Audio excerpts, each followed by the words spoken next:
What's going on, coaches? This is Coach Lang, CEO and founder of Coach's Mind.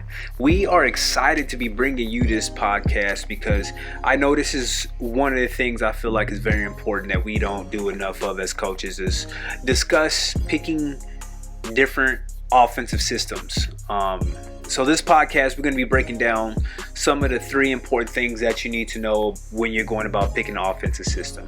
And those three things, and of course the podcast will dive in more details with it, but it's all about what you know, can you adjust, and how does your future. So what you know, what you can teach, is it adjustable, and how does your future look with your offensive system. So this podcast is going to break those three things down and give you some food for thoughts and things to think about as you go about picking an offensive system. And we got to understand this is very important to have, is a strong offensive system that will give your teams opportunity and chances to win games. Again, as coaches, we're not making shots for players, but I think it's our job to do our due diligence to give our players the best opportunity to get open shots. So this podcast break down theories and ideas on what you need, three thoughts or three questions you need to ask yourself consistently to help you pick the best offensive system for your program or your school, wherever you're at. So sit back, relax, dive in, take notes, and enjoy.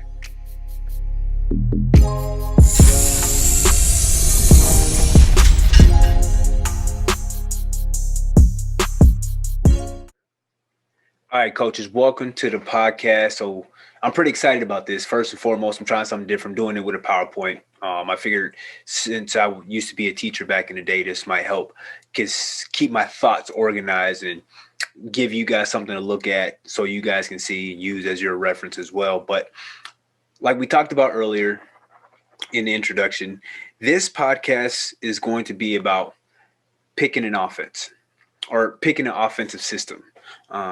Which is always sometimes easier said than done.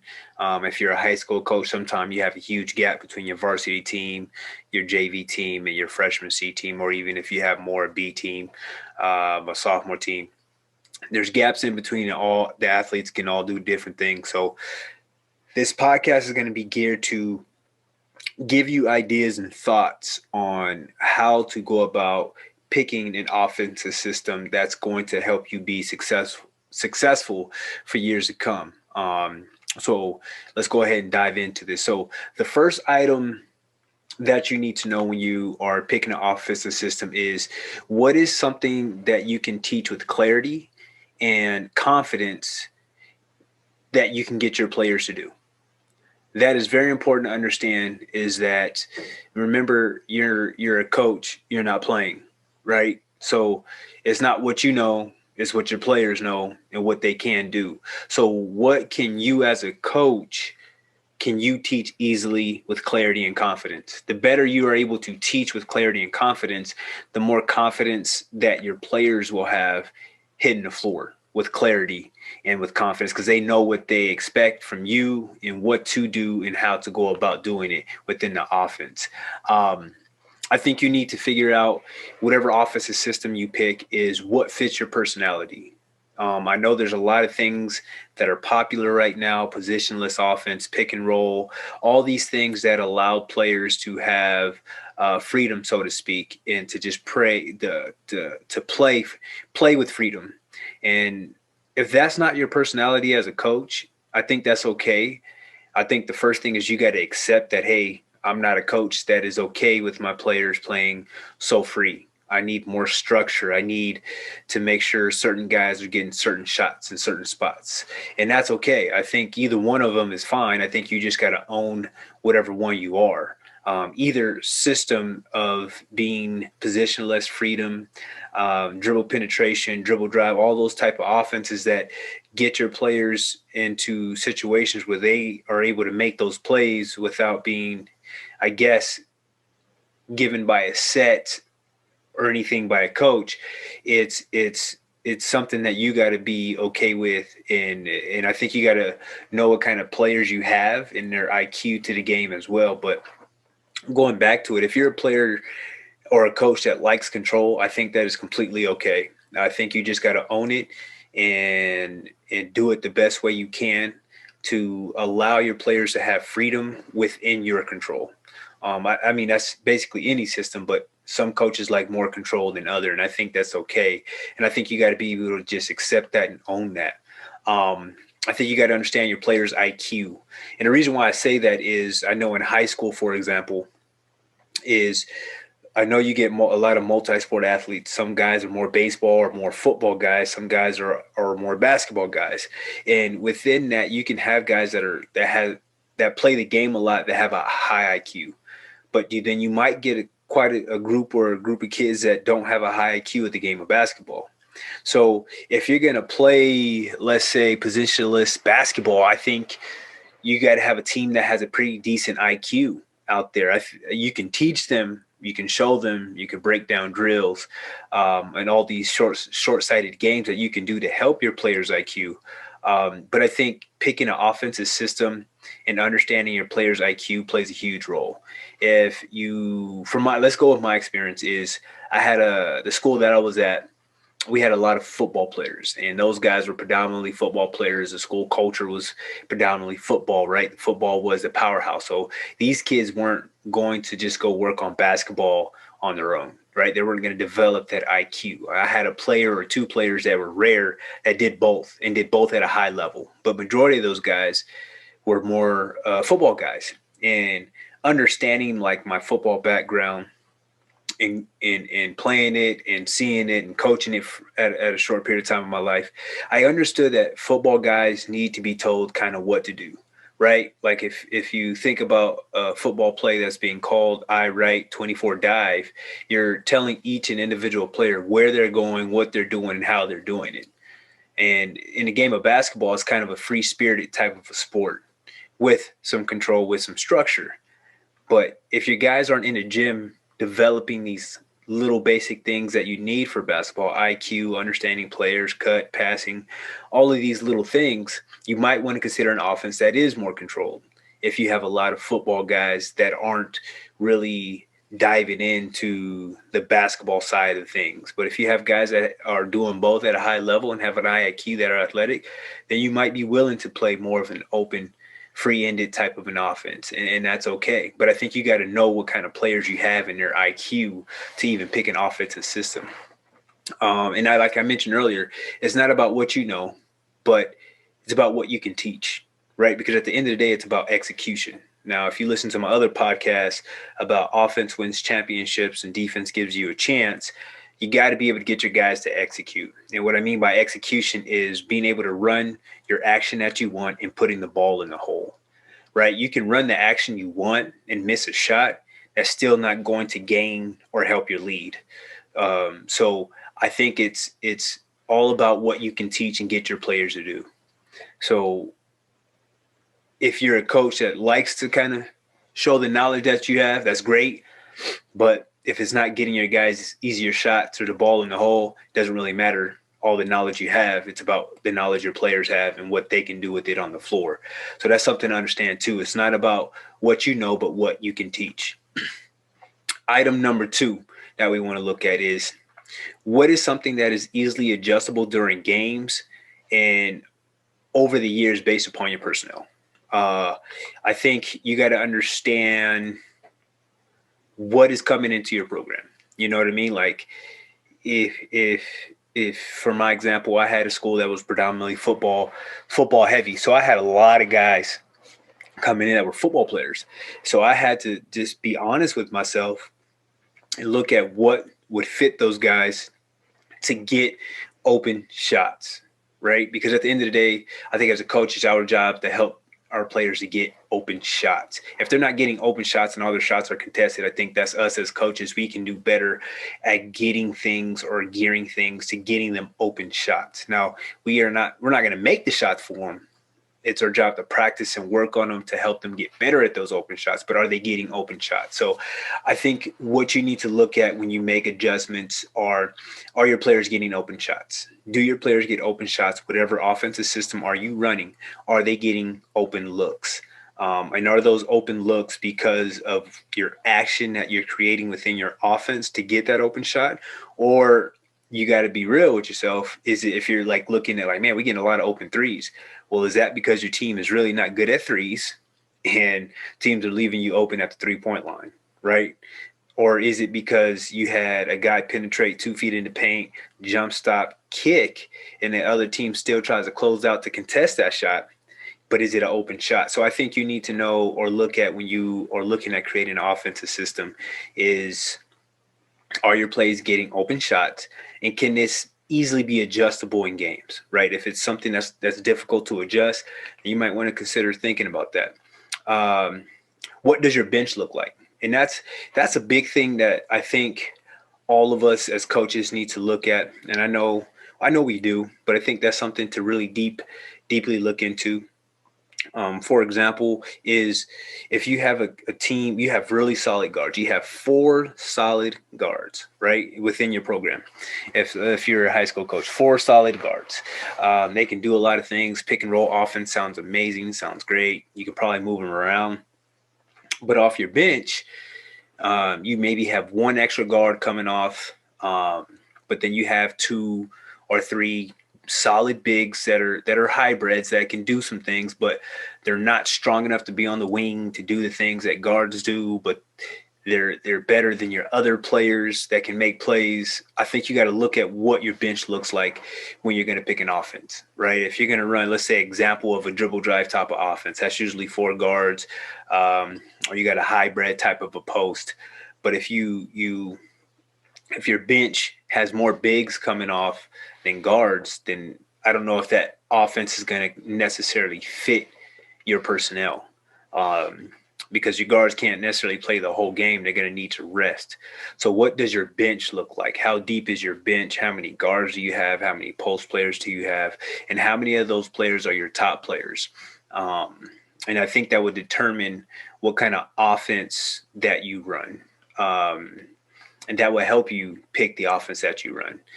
If you have 3 guards coming off the bench or whatever the case may be, and maybe 3 solid bigs, then you can probably pick an offense that's more positionless type of an offense because you have more guards coming in. You might end up playing a small personnel at one point in time. But if you have more bigs, you might be playing more of a big personnel. So I think you just got to look at what does your bench look like? How does that look going into the season? College, even in high school, what does your bench look like? What can your players do and what can't they do?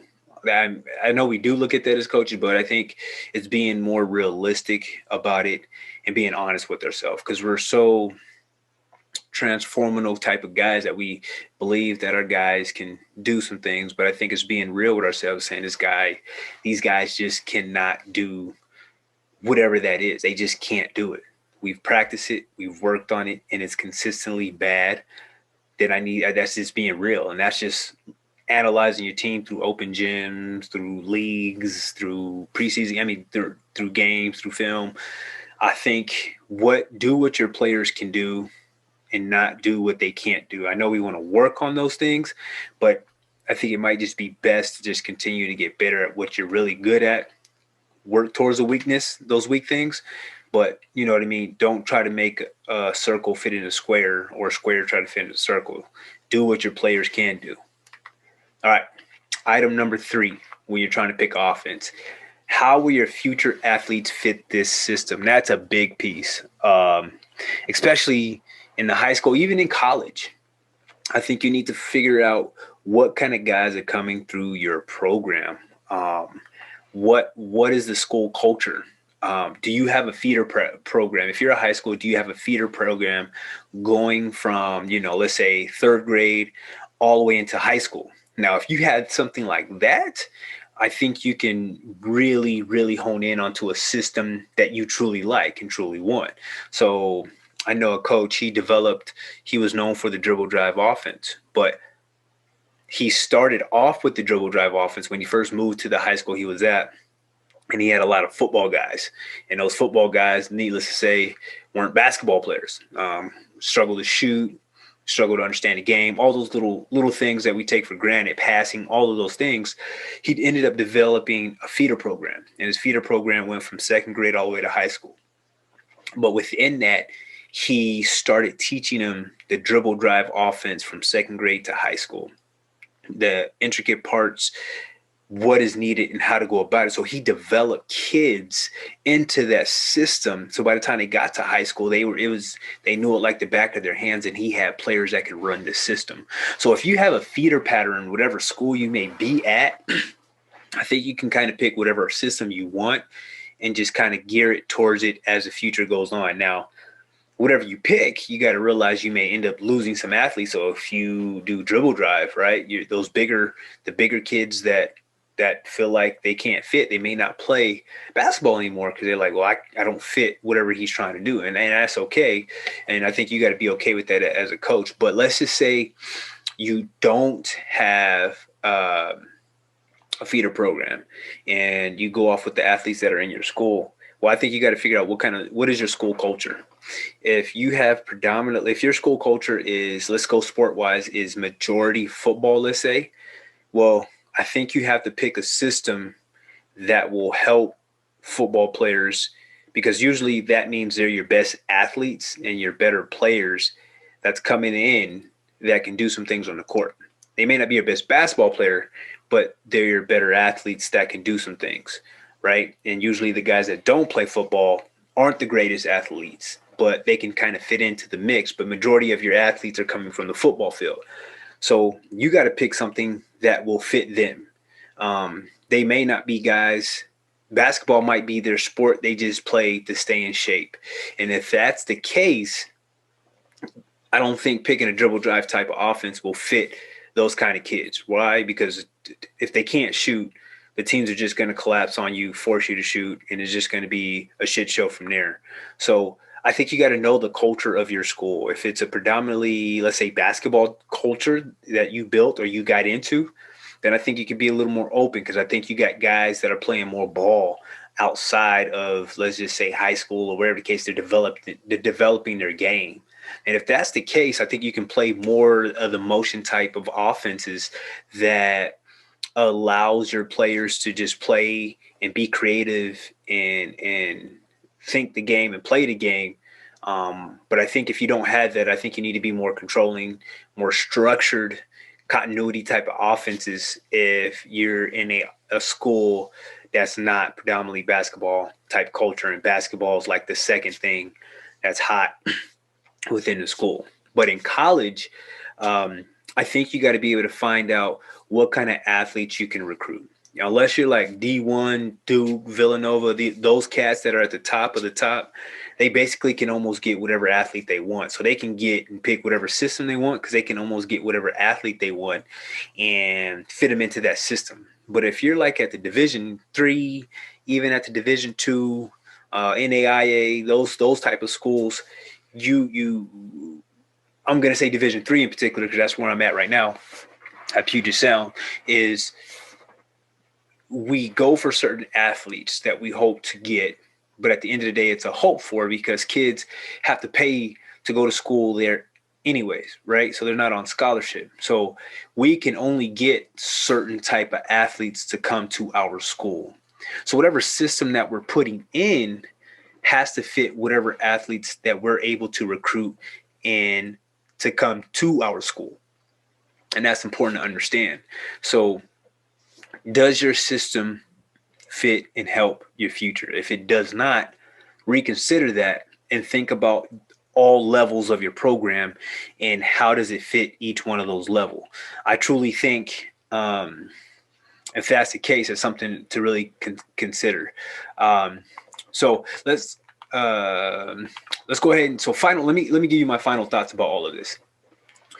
When you're picking an offense, I think at the high school level, I think you got to look at all the levels. What kind of talent do you have coming in? What kind of players do you have? And does it fit each one of those levels, right? Because I know from my experience, sometimes my varsity team is just this above all the rest of the players, right? Because if the players are high, they'd be at the varsity level either way. But does it fit your freshman team, your JV team, your sophomore team? Does it fit? Does it fit those guys? Because if it fits them, then that helps. But I think if that's the case, a continuity type of offense or sets will really help those. But when we pick an offense as coaches, I think we have to look at what will give our team / program the best opportunity to win games. Does your offense give you a chance to execute and win games? Because you can have a solid defense, but if you can't score, you can't win. As simple as that, right? We count twos and we count threes. And free throws. We don't count points for stops. So I think there's being real with ourselves is we got to have an offense that can put the ball in the hole or get to the free throw line or get high percentage shots to give us a chance to win games. So does your offensive system give you an opportunity to win games? I think as you look at this are your players getting open shots in their spots? So if you have a guy that's great at the elbow, are they getting open shots at their spot? Or if you have a guy that's strong at the block, are you getting them open shots at their spot? Because I think us as our job as coaches, it's our job to get them shots, not to make them shots. It's our job to work on them with their shot to get them better at those shots in those spots. But it's not our job to make them. It's the players' job to make them, but it's our job to get them their shots. And if they're not getting open shots or open looks in their spots, then I think us as coaches are doing something incorrect that we need to adjust and rethink or redo so our players can get those shot opportunities. A big piece is it's not what you know, it's what your players know. You know what I'm saying? Like, again, us as coaches, we're on the sideline. We're not playing. We're not shooting the ball. We're not passing the ball. That's not what we're doing. Our careers are done or over. It's what our players are doing, what they know, what they can regurgitate to you.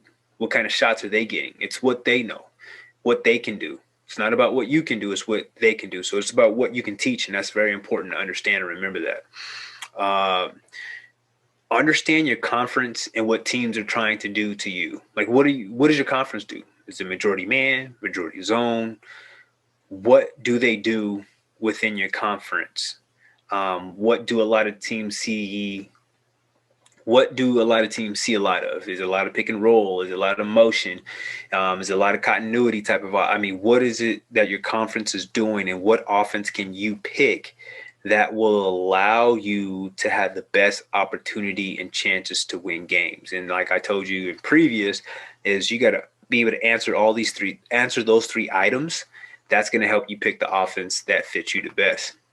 Then I think is how much time are you willing to spend on offense and practice as a coach? So like I said, I did a podcast about offense wins championship, defense gives you a chance to win.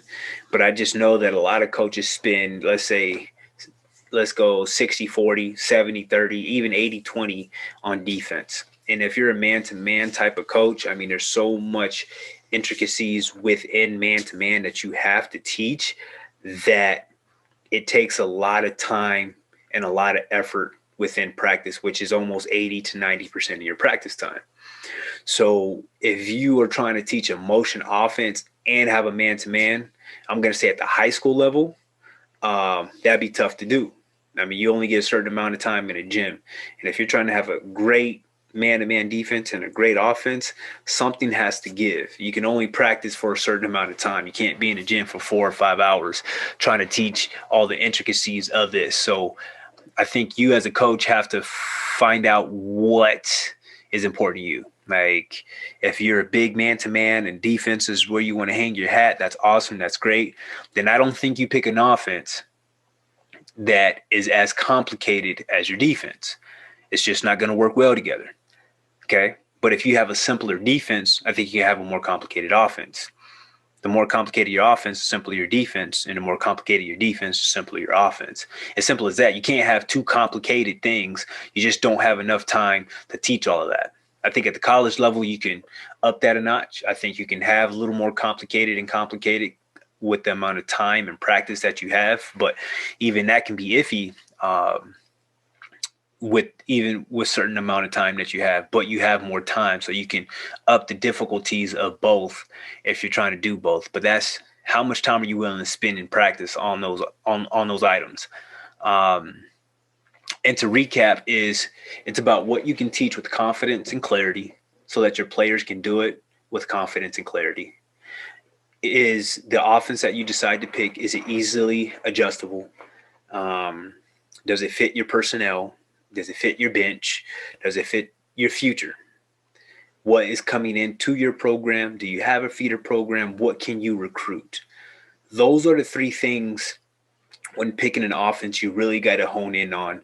And I recommend you write that stuff out and write it down so you can have clarity on where you're at in each one of those things to help you pick whatever offense that you see fit. So if you're, again, a defensive guy, then you might want to consider a continuity type of offense that has set points, set directions, certain passes, encounters outside of that, and just be really good at teaching those things. And if you have a majority football guys that aren't in the gym, basketball gym, they need more point A to point B to point C type of things. If you have guys that are hoopers that are playing the game, and you can probably teach more of the motion type of offense, 5-out, pass, cut, those things allow them to play and play free. But it's all about you as a coach and what you can teach and teach with confidence and clarity. That's not to say that you don't get better as a coach of honing in and enhancing what you can teach, but that's what it's all about. It's about what you can teach, how you can teach it, getting your players to understand what you want. But I think you understand these few things and you take all of the things that we talked about within this podcast, I think you'll be able to pick the right offense that fits you, your personality, and your program to help give you the best opportunity to win games. Because you got to remember, offense is very important. And I know we don't talk about it enough. I know we talk about, I think that's the first thing coaches do is dive in on defense. But offense is very, very, very important. I mean, you got to look at Gonzaga. They're a great defensive team. I will not take that away from them. But holy cow, their offense is legit. They push the ball, they score quickly, and they score efficiently, and they get shots where they need to get shots. And they put so much pressure on the defense with their great offense. So great offense will win you a championship with really good defense. I think those two things are important. But I think we cannot forget about the offensive part. And so picking one is very important. So again, dive into those things. What can you teach with clarity and confidence? Is it easily adjustable in games over the years? What little things can you tweak in the offense that's going to help you be successful? And what kind of players are you getting within your program? How does your future look with your program? Will help you determine and pick the offense that you see fit so you can be successful. I appreciate you guys listening. I hope this helped you. I appreciate it. Thank you. Have a good night, guys. All right, coaches. And as we're talking about picking an offensive system, I want to go ahead and let you know that Coach's Mind is here to help you out with that. We're not just giving you these ideas and not giving you anything to help look and dive into. So if you actually go to our website, coachesmind.com, we have offensive systems, 3 different type of offensive systems that you can look into that would actually help you and stuff that you might be able to implement as well. So if you go to our website, coachesmind.com, and if you can go here, you click on view all courses. And once you go to view all courses, there's going to be a nice little sidebar on there that has offense, defense, some of the things that we talk about. And you want to click on where it says offense, and then you put filter results. And we have 3 offensive systems that will help fit the things that we're talking about. So for example, we have positionless offense, and each one of these systems that we have positionless offense. I call it 3-out, 2-in elite screening offense. And then we have a offense that we call Rocket. That's a pick and roll type of an offense. Each one of these offensive systems that we have PDF downloads that you can use, that you can reference and look at. And then we have drills that will help install and break some of these offensive systems down for you. So if you have a team of, let's say, some hoopers, you got a couple of shooters, guys that are in the gym a lot, we have right here the positionless offense for you. That's a great offense. It's if you got a lot of guards with a nice hybrid big, or you can have one solid big, he could be a great screener. But you have time to teach it. You got some great players, some nice high IQ players. I think you can coach the positionless offense. Now, we also have the 3-out, 2-in elite screening offense. We have drills actually for that, everyday drills that you can do that will help you be really good at this system, really good with that offensive system. And then we have the offensive system itself, the elite screening offensive system. And this system is more of a continuity, point A to point B. Of course, there's counters to it. But it's an offense that if you have about 1 to 2 shooters, that will help the offense. But if you have at least one shooter, it'll help the offense. But there's a lot of screening in the offense that forces the defense to help. So you're going to get a lot of open shots. And I think it also allows you to get the ball inside and get high percentage shots. Free throw line, layups, the ball goes inside to outside. So you get a lot of open shots. And I think this is a great offense. If you have a lot of football guys coming into your program, let's just say, like we talked about in picking an offensive system, this is a great continuity, point A to point B type of offense that they know where the ball going, they know where to cut, and how to screen. That will allow them to be successful. This is a great offense. Again, if you want to go to coachesmind.com, elite screening offense, check that one out. That one's a pretty legit one for those type of athletes. And I think you can use it at any level. You just got to be able to know the counters to it, flipping the screen, switching the screens, like how our team's going to play this type of offense. And I'm open. Shoot an email at acoachesmind@gmail.com. If you look into this offense and you want to speak and talk about counters, we can talk about the counters to it and what you can do to be successful with that. But then we also have down here the rocket offense. And the rocket offense, I call it, is basically a pick and roll offense. It's a combination that it's like spread pick and roll with dribble drive type of concept. It's a lot of downhill attacking, beating your man off the dribble, making 2 guys cover 1 person, kick in attack. I mean, this is a good offense that if you do have some skilled football guys / guys that hoop quite a bit, this is a good offense that will fit that. If you have a good mixture coming off the bench, that you have a lot of bigs coming off the bench with some guards, and the same thing for the 3-out, 2-in elite screening offense.